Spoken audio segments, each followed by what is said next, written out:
So the process is really scientific method. We're looking at the hypothesis, or like the what are we testing?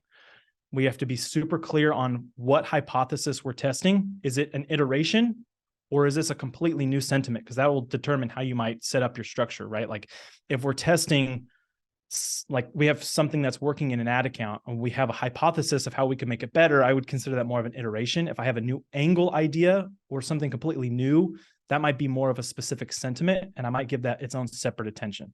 The how, controlled environments. I think for the most significant data, we really want to control everything possible in terms of variables.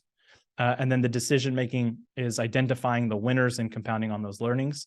And that kind of goes into, let's just keep doing that. The big idea.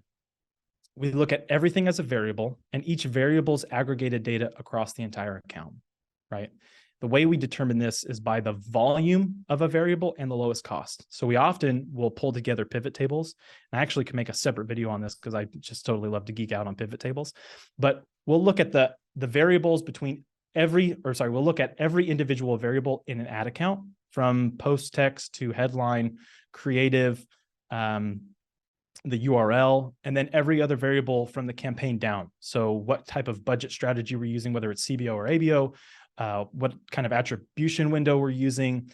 And then sometimes we'll even look at like how much do we spend on average on tests, because that can vary based on account to account. Some accounts don't really like to spend more than $100 a day, or they don't like, or you can spend closer to $300, $400, $500 a day on just one individual test. The behavior is just different. So that's pretty much the framework and the mindset, and we'll refer back to all those things as we go through this.